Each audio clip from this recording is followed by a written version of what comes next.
I think I'm a little bit short on what I'm saying, so I want to see if I can bring up Amber Vilhauer of NG Enterprises. I think that's next up.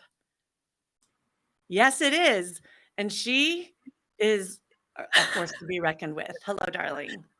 I am so honored to be here. I mean, I know that people normally say that, but like I am overjoyed in this moment. I have been watching Natasha for the past year build up to this moment, and I'm like choked up for you, Natasha. This is amazing. This is like, look at what you have built. Look at what you've built. I'm so proud of you. Yeah, not by myself, but yes, thank you. Yeah, I have her book right behind me. I want to be holding it. So what I'm going to be doing is like probably holding up this postcard from time to time that I got in her box. I told Mike, I'm sorry, I wish I could have given this to you virtually somehow. So I got Mike, you'll get a box. I just didn't want to bug him. we were talking backstage, Natasha, about your rankings on Amazon and the various retailers. You are skyrocketing the rankings right now, climbing up as people are buying your book. It's flying off the shelves. I'm just, again, so happy for you in this moment. And it was really an honor to be chosen to interview you. And I have been poring over what on earth I should ask you because there are so many facets of the book that were so raw and so real and so important. But then I also have the pleasure of knowing your vision and your business entrepreneurial self and the part of you that's a mom and a performer. So I had to pick carefully, but I do encourage you guys in the audience to think of what questions you might want to ask Natasha yourself and put it in the chat as we go through this brief discussion. But Natasha, there was a time in my early 20s when I sat down to write my own story, and it was a thrill ride. And I have to ask you that in that time of writing, it took a lot of courage. It took a lot of guts to put out some of the details that happens to any of us. I mean, imagine writing your whole life story on paper for the whole world to see. So, Natasha, my first question for you is really around the courage that you had to write this book. And were you nervous about what your daughter would think? Were you nervous about what your family might think or what would happen, what the repercussions would be of telling the truth to this degree? And how did you navigate that? I wasn't nervous at first. This was 4 years ago, but you're writing either in a computer or on a book, and you know at that point that it's not gonna be out for a while, so you've got time. So you can start ugly and you can write all the stuff, and you can be like, "That happened to me and it sucked." But, eventually you can polish it up and, be a little more, uh, tasteful in how you present things. I told Bennett immediately, and I wasn't nervous at all to tell Bennett. She's an amazing person. She's a great writer. So I really kind of leaned on her for her advice. I told my dad pretty immediately as well. And he's a prominent feature in the story, especially in the first half. And, Mhm. if you read the first few chapters, you don't get to know exactly how it turned out, but my dad has been an incredible force for me for good um, the last half of my life. So, it was challenging, but I will say my dad helped me write the book. He answered the hard questions. And honestly, he ended up reading it at the end and editing it. He told me it was well written, but he had some notes. So he's a writer. He's written over 30 books. And so that it's still a challenge, really, because there are some vulnerable things I do not really hold back. Now, I will say, I asked other family members kind of for their permission. I told them that I was writing it. There was a mixed response. And of course they would be because it's their lives too, in a way, being portrayed, even though I don't really talk about them and what they were doing specifically too much. It is a very fine line to walk. And I think the main point to really stress is I did not mean or want to get back at anyone, hurt Mhm. anyone, take revenge. And that's a really important place to be when you let your story and your memoir out into the wild. Wow. I will never forget when I first opened up your book, and it was just a raw Word document at the time when I first read it.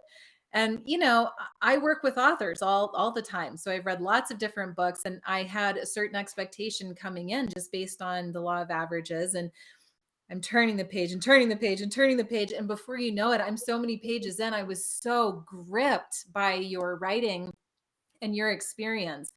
But I have to ask, what was the hardest thing for you to write about?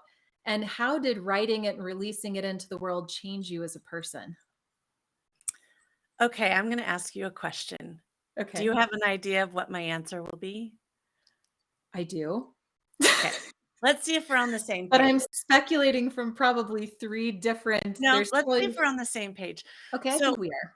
it's interesting because when I was talking earlier about the feedback that I'm getting from people, Yes, people that I know, people that have read the book for podcasts, that's right. people are really want to know certain things, but no one has said out loud about this passage. And I think it's so taboo still that it is a challenge for people to bring up. They might think, "Ooh, I don't want to bring that up in front of people. She probably won't want to talk about it." And I won't go to any detail, but it's about the self-harm that I Yes. inflicted upon myself to numb myself and to console myself. And we'll let you read the book. That'll be a teaser. I mean, it's not really that fun of a teaser, but it's a true thing. I did have worries that putting something so incredibly descriptive that was negative, it would be perceived as negative by people, my clients, right? Potential suitors. God help me with that one. Um, but when I put the text in front of the editor, my editor and my co-writer, who I love, who better be here, his name is Jamie Blaine. I said, "Is this too much?" And he was absolutely not. It's those vulnerable moments that will keep people glued to the book and they know you're honest. They know you're being honest with them. So if anybody does want to talk to me about that, go for it. It's okay. I really appreciated your courage when you shared that piece in the memoir. Because I think we all have our own outlets, I'll put it that way. And it gives permission for you to not feel like such a freak yourself. I mean, it's like, okay, this isn't as something that I should judge myself quite as much for. Maybe I could talk openly or seek help or do other things, but it actually really put me at ease. And I just again appreciated your courage. Now, I'm thinking about a lot of my own clients. So again, this is my own vantage point here, but I have so many business professionals like yourself coming in, Natasha, and they have this itch to write their own memoir because they have a passion for serving people and for giving back. But I think they are held back from what, you went through of like, what would my family think? Or is this too much to share? Is it going to destroy my reputation and my business? I don't know that I can take that risk. I'm Mhm. curious about what you would say to all of the business owners out there specifically about why they should or shouldn't pursue the journey of writing their own memoir. Because I'm looking at you and thinking every single one of my clients needs to follow in your footsteps here with everything that you've built. So, what Mhm. advice do you have for other entrepreneurs that should or shouldn't write their own memoir? I think that you can start writing your memoir at any time. I do think that you need to look at where you are in your own path to where you want to go in life, both professionally and personally, and gauge what you can afford to put out there. But know that you do have to be vulnerable and honest to be taken seriously and for people That's to true. really engage in what you are trying to put out there. I did not, I mean, I put a lot of stuff in there. I was very vulnerable. I will say there are things in that didn't go in there ever. It's not that we cut them.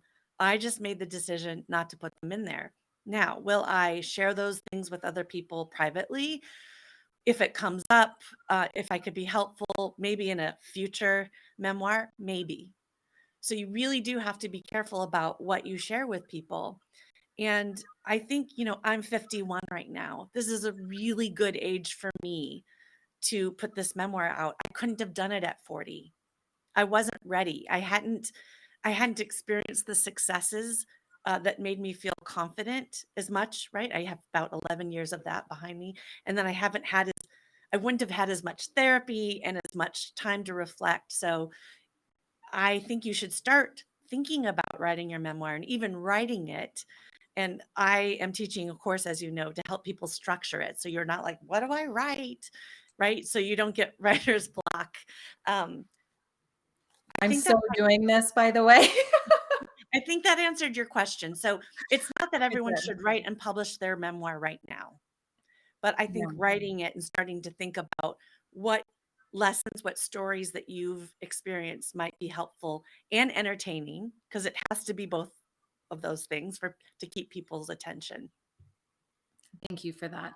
I know we're almost out of time, but I have to slip in one more question Okay. because you spoke to so many charged topics in the book, from narcissism to self-harm, the loss of a child stillborn, homelessness.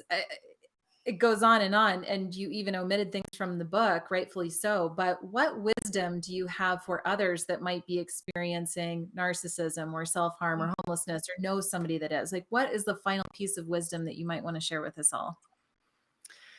These are the things that help me: journaling, Hmm. definitely seeking professional help, but also talking to friends and family, people that you trust. But therapy in my life has really helped me get over these huge, ridiculous, giant boulders that could have left me, like my high school counselor said, they thought I might be found dead in a gutter, right? That was said to me. That was the expectation that they had. Finding and getting help. Now, not everyone has access or the means to get the professional help that is out there right now. It's expensive.